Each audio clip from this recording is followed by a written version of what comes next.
It's me Luigi Marinus, and today I'm gonna review Dogman. If I take a look at the books Dogman is based on, I consider myself quite a fan of Dogman, even though I only got into it since December 2024, but I actually think they are pretty good and clever. Are they a little bit immature? I mean, yeah, but I do like movies, games or books with a silly story. They may not be the best stories out there, but I consider them my favorite comics, because I think as a young adult, they are still pretty funny.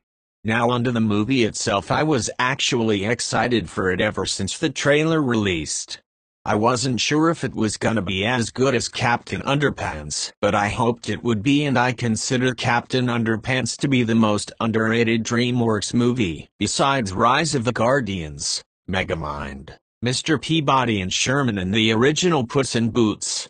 Now, I never read the books of Captain Underpants, so my thoughts on whether if Dogman is as good or better than Captain Underpants can be differ from other people who actually did read the books. Because I only read the books of Dogman.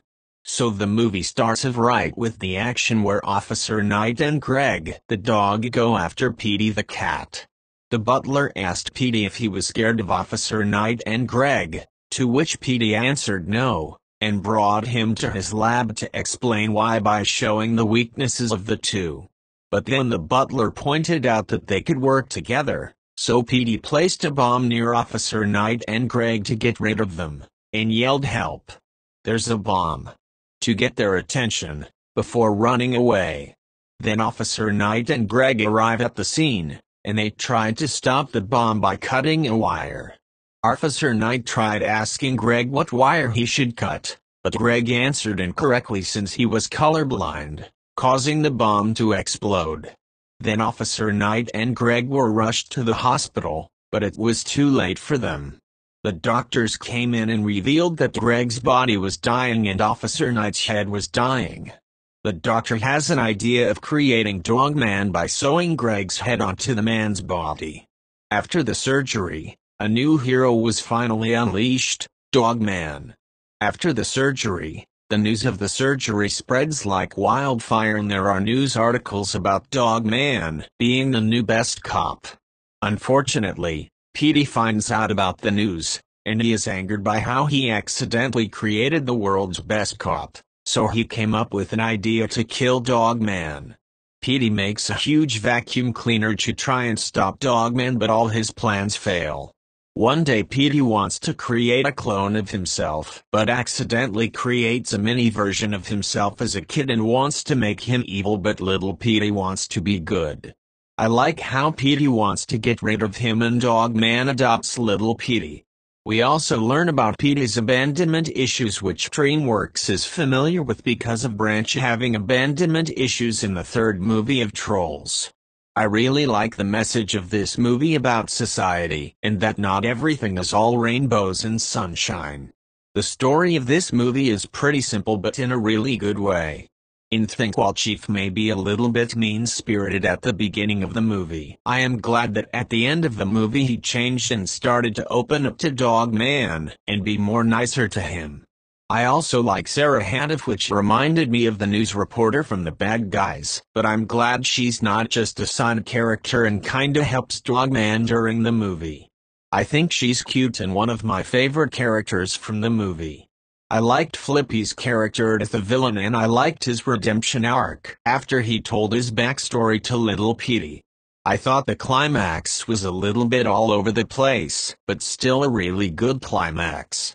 If there is some criticisms I have with this movie is that unlike Mufasa, The Lion King, where the pacing is a little bit too slow sometimes, is that the pacing of Dogman is a little bit too fast, but I personally enjoyed Dogman more than Mufasa.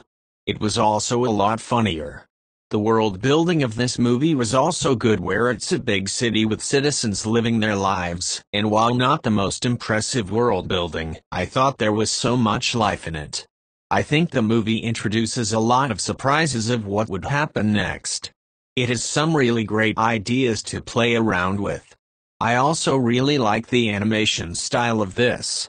It's a lot like Spider-Verse meets Captain Underpants in the Peanuts movie. Like you can take a screenshot of any frame of the movie and save it in your photo gallery. Because this animation is truly art. Admittedly, yeah, Puss in Boots and The Last Wish, The Wild Robot and The Bad Guys movies do look better and more beautiful to look at, but this movie still looks so good. But some of the animation can look really detailed, like it's a mix of 2D and 3D animation, and I really like that.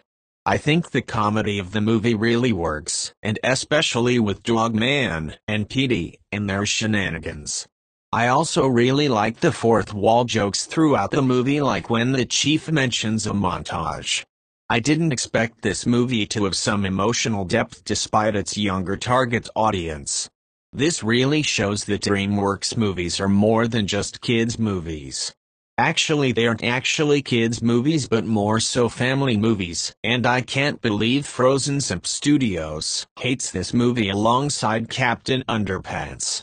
I have a feeling he's going to hate The Bad Guys too when it comes out and call it the worst movie of 2025, because he's such a DreamWorks hater nowadays.